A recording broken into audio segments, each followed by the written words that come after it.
forgot to mention there was a time while learning, especially when I got to a part called deep learning. Um, it was sort of learning at that point. It was tough because a lot of mathematics and all.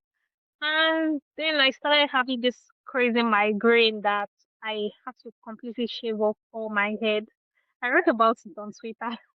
I think the tweet went viral because a lot of people say are like, why would you shave off your head because you are trying to learn? So yeah, it could get crazy like that. So All right.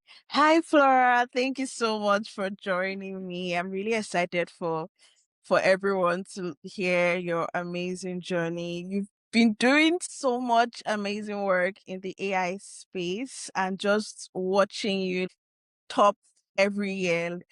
I'm really excited to hear your journey, and welcome to my channel.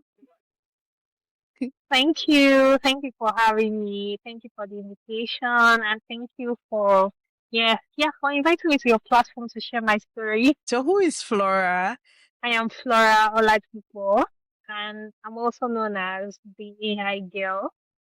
So Flora is someone who is into the AI and data space in Nigeria and I would also like to say outside of Nigeria, Africa generally. I'm Yeah. passionate about pushing AI in Africa. So I would say Flora is that person who is an active advocate for AI, generally AI usage and safe AI use actually. So in this field, I have worked as an AI researcher. I also still do AI research, and currently I'm an AI engineer. So anything data, and I'm also a data scientist. So anything data, AI, Flora is your go-to person to speak on those topics and educate people about it in a passionate way while doing that. Yeah. Thank you so much for sharing that. I can remember meeting you in the very first Data First hackathon and just seeing that journey from there. It's really interesting. Can you share a bit about how you started? Did you study data related course? How did this passion for data start? Okay. So my journey into data and AI didn't start from the classroom. It didn't start from me studying a course relating to that. Instead, it was far from it. So I studied biotechnology, which in a way is similar to microbiology. So, along the line, while studying this course, I stumbled upon data science. This was in my third year in school, and I was really intrigued, wondering what this topic had to offer. And I began my journey into data science of Nigerian schools. There is something that happens which is called ASU strike. So school goes on break. Unfortunately, in 2020, the whole world went on a pause with the COVID-19 pandemic. So then we had break. So looking at how I was going to fill up my time, I stumbled upon data science and I was like, this sounds like an interesting topic to explore. And I took a course on it in a boot camp. And the passion started then. So my journey started in 2020. That was 6 years ago. So I went into the took courses, found out it was a whole lot interesting and something that I wouldn't mind building a career on. So fast forward to graduating from the university, I already had lot of projects that I've done by taking courses, free courses online, and like trying to build Yeah. my skills generally. So when I graduated, I was able to land my first job as a data scientist, and from there, I'll say things went in a better way than I thought. And yeah, I am today working as an AI engineer in this field and doing what I love and I'm passionate about. Yeah. So that's just a summary of Wow. my journey. Yeah. What would you advise someone that is in school? How can they go about this? Because sometimes when you study something different from data and AI, it can feel like such a difficult, will I say, a difficult pivot to make in your career. So, what were certain mindsets that helped you even in school as you were learning, as you fell in love with the world of data? Okay, so when I first started learning about data science, it was not something I thought I was going to like actually work with. It's not something I thought was going to turn into a career, a full time career for me. So I would say at that point I just needed, should I say, a plan B, a Yeah. plan B to have on the side in case I don't know what my degree was going to be. It's not like I had bad grades in school.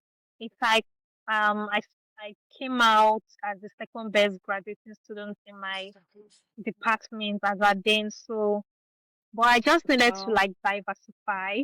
Aside from being skilled as a Yeah. biotechnology, I just wanted something outside of my current field of what I was studying, and something that I was so good at that I will also still be employable in it. So I wouldn't say it was an easy journey combining being a data scientist, especially since I was self learning and it's not something that I actually went to a university to study. I mean, I had to be Yeah. disciplined on my own, take courses on my own without supervision of anybody, and basically I had to grow in this because I knew what I wanted at the end of the day. Like I just knew I had to stand out, especially if I was going to be um finishing school and trying to compete in the job market. So as a then I never Yeah. had a clear direction on how anything was going to go because I mean it's not like I was studying a computer science related course in which I could easily come out and tell people that oh I'm a data scientist and they ask my background and I said computer science. So I knew that if I was going to go in, I needed to go all in. Like I needed to give it my best. I needed to be grounded in these skills. So such that if I was ever to be in the front of an interviewer and they're like, oh, but you didn't study computer science as a course in university, I can still be able to push through and even shine better than a computer scientist that are going to be in the same room with me. So, like I said, it's not an easy journey to be honest. Um, but it's one that I would say if you know what you want, if you if you look at what you stand to gain at the end of the day, having such a skill as a student, I would say you should put your all in into it. But while still doing that, you shouldn't forget the main reason why you were in school in the first place. Because I noticed a lot of people make that mistake in trying to pursue a skill. They forget the original reason why they were in school. Maybe they came to study a course in medical students or studying agriculture or something else. So you should not forget the main reason why you're still in school. I would say you should just try to balance. Me myself, there were sometimes I get so overwhelmed with school activities that I was not able to work on any project, any data science related project or any take any course. But once I have a free time, maybe we go on holiday or it's a period where things are not so choked up in school or we are in one of those strikes I mentioned, those frequent strikes. I make sure to utilize my time and build my skills so well during those times. And that's one advice I'll give any students. Try to make the best use of your time while you are still in school.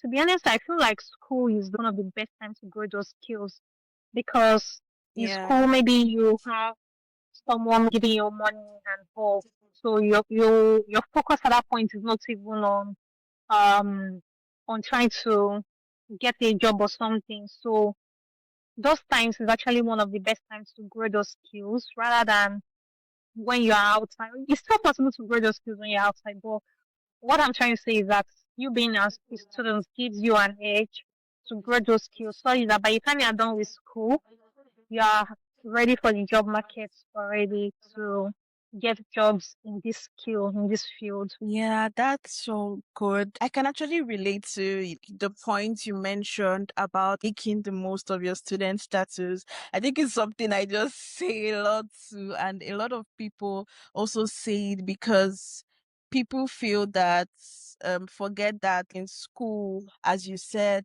you're not spending your money for some people, or at least for most people, you're kind of free. Like in school, we feel that, oh, you're busy, and then you come into the world and you're like, what was I even complaining about?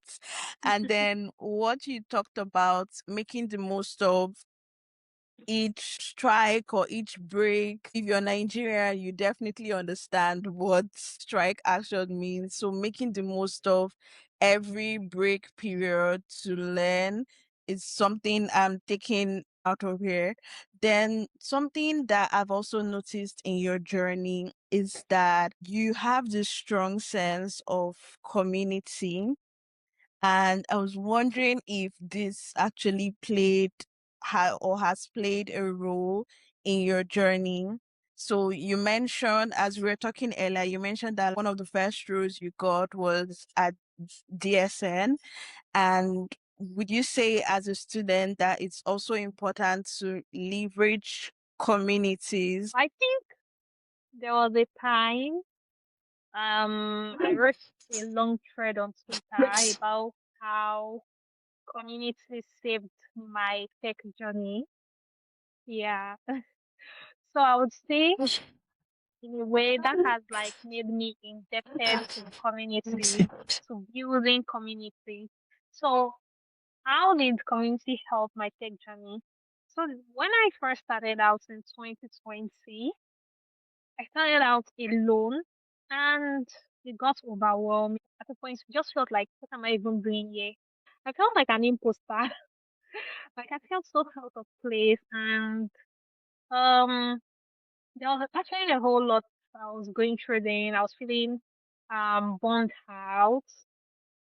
It was also overwhelming for me, especially being in a field that I've never been in before.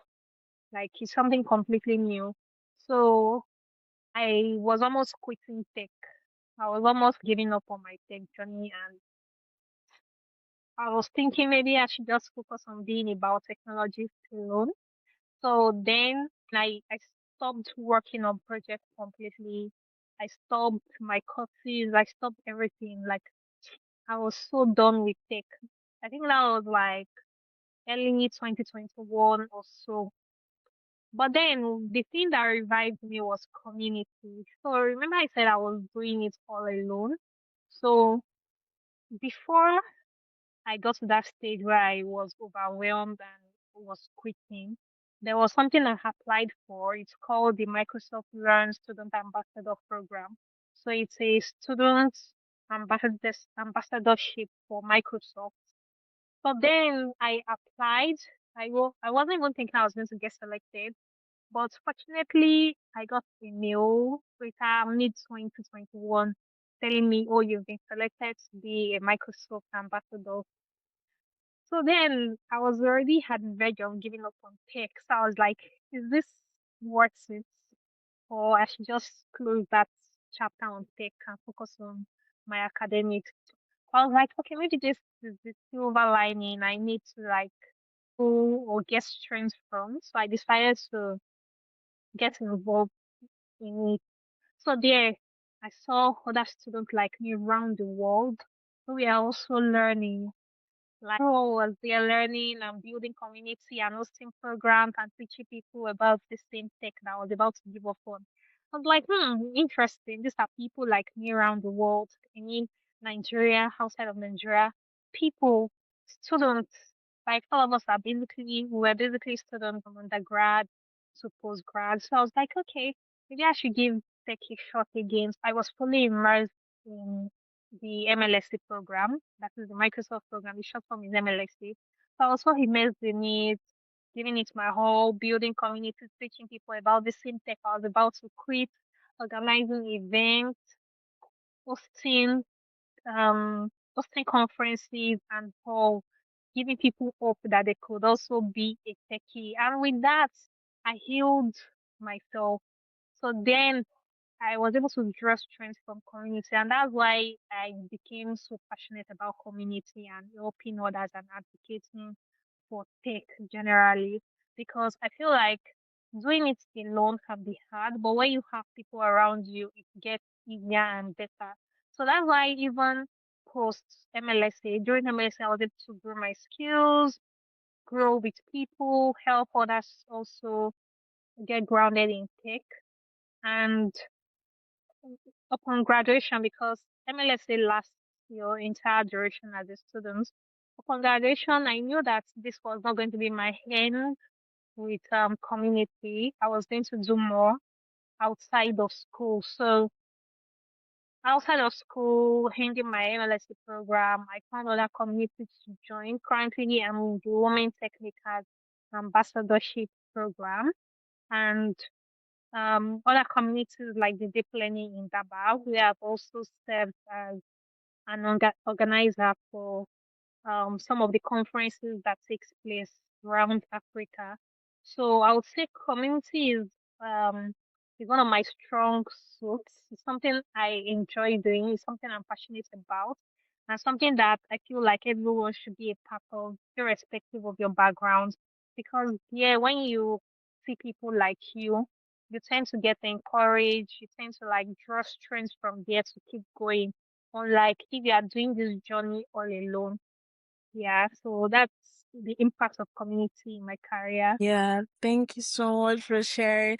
I know you mentioned so from your conversation, you talked about women in tech. Are there some other communities that you want to highlight that people can check out? As a student, first of all, let me start for students. If you're a student, I'll recommend you check out the Microsoft Learn Student Ambassador community. It's actually a program, but there are communities for this program in different schools around the world. The short form is MLSC. And if you're also a student, I'll recommend you join the GDG community. That is the Google version of the Microsoft students community. So GDG is also very good. They also host conferences and events that help people generally.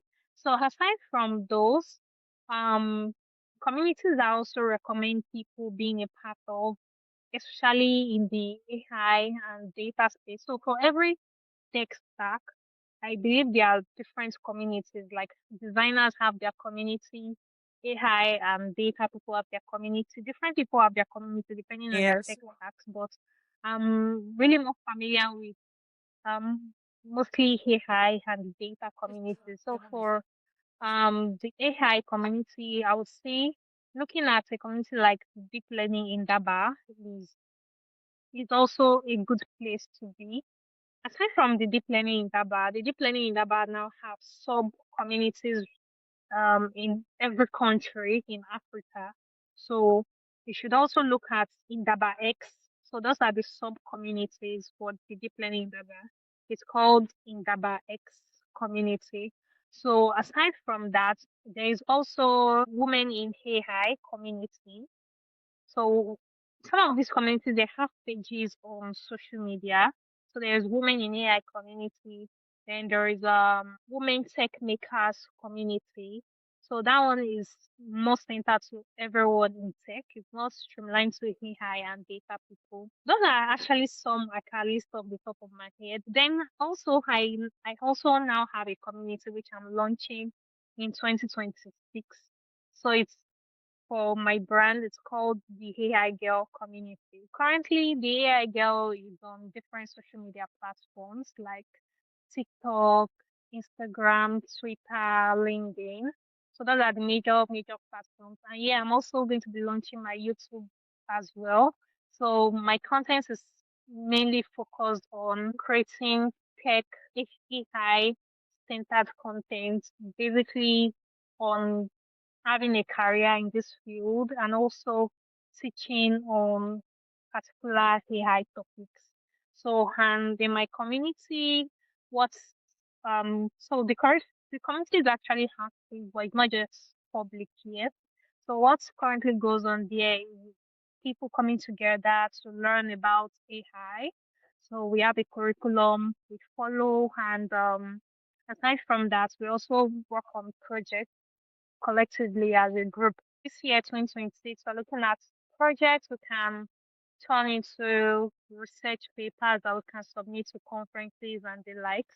So that's currently what happens in the AI girl community, and it's going to be fully public soon. So if you are watching this, you should check out the AI girl.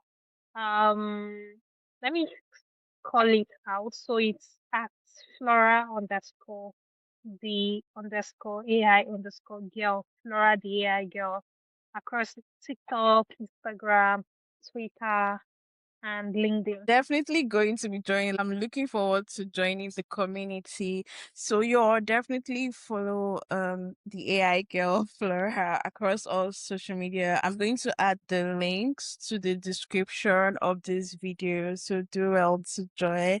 Then my last question. I don't know if you have a bit of time to maybe talk about one exciting project you're working on or you've worked on that can maybe help people picture the exciting things that goes on in the AI and data space. Okay. Okay, so I'm going to talk about one of the research I embarked on sometime last year and 2024. So it's a research that I've submitted to conferences and it's won a global award for me in Singapore last year at ICLR conference. So the topic was on um it's actually a language topic. So I've been really involved in NLP. So it's an NLP based topic where I'm trying to make a language in Nigeria much more inclusive to people who speak that language. And I'm looking at the inclusivity and educational system in Nigeria.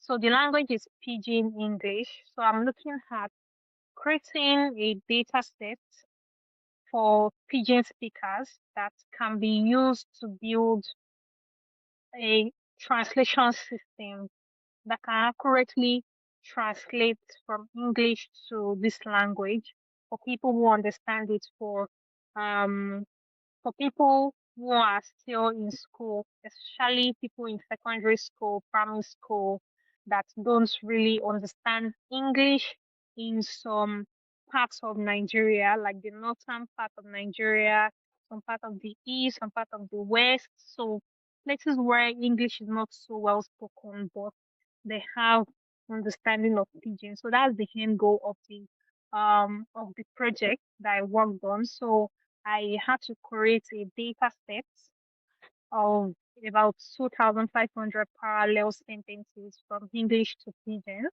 And this data set was then used to build a machine translation system for this language on the educational domain.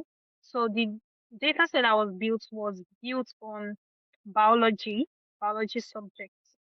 And this was tested across different LLMs to see how it performs in translating. So all of this was documented in a research paper that I submitted to some conferences last year, and one of it is ICLR. So I'm trying to recall the name of the paper. Okay, so it's how effective machine translation model translates Pidgin English. I can send the link across also for people who may want to read Thank it you. and have an understanding of this project. Yeah. It's such an important topic right now, and I love that you are really thinking about inclusivity or African languages because I can see this just going even beyond Pidgin English, Yoruba, Swahili, whatever language, and then just them having to easily understand materials that would on a normal day they wouldn't have access to. I think it's really, really important work you're doing. Thank you so much, Flora, for sharing Thank that. you. I'll definitely link the paper Thank to the you. description, so do well to go through. So before I let you go, what what is one parting word or advice you give to anyone out there, because AI is like this hot space. Everyone, wants to go into it. But is there any advice? Because you actually joined the AI space even when it wasn't, so popular, and you've built this amazing journey over time. What advice would you give based on your insight for anyone wanting to join now for whatever reasons? Okay. So my advice for anyone who wants to join is you should know why you are joining. Are you joining because it's currently the buzzword, or there's a real purpose with which you want to be a part of this field? Is this something you actually enjoy and really want to like learn and be skilled in, or because AI is trendy that you want to be a part of it? Because believe me, if it's for the trend, when you get in, it's not so trendy, or especially when you start those courses, the kind of headache you'll be getting. I forgot to mention there was a time while learning, especially when I got to a part called deep learning. Um, it was so tough learning at that point. It was tough because a lot of mathematics and all.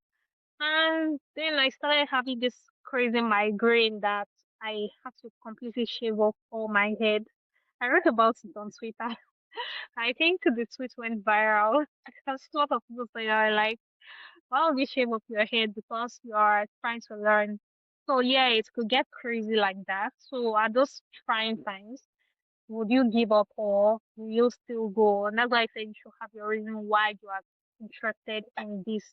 So it's good to have that reason. So when the reason could differ, it could be because you see that something you enjoy. It could be because you see that okay, if you eat it in this field, you're going to make a lot of money. So but when you have those reasons, it keeps you motivated, it keeps you going. That oh, you're not going to give up on it. You want to get to your end goal, and with that you get motivated. And even when you are battling with imposter syndrome, battling with inconsistency, those things triggers you and you're like, oh no, you don't want to let go of this your goal or dream. You want to keep at it so you can get to the destination you are hoping to get to.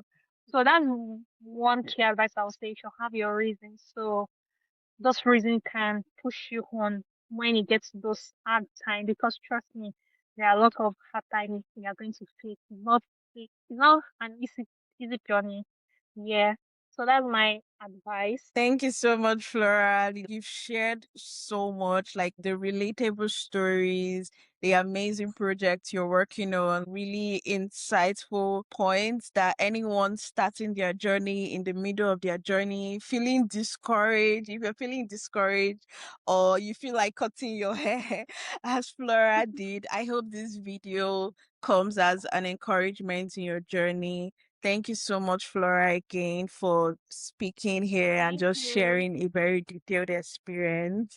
And we look forward to join community later this year when you launch. Thank you. Thank you for having me.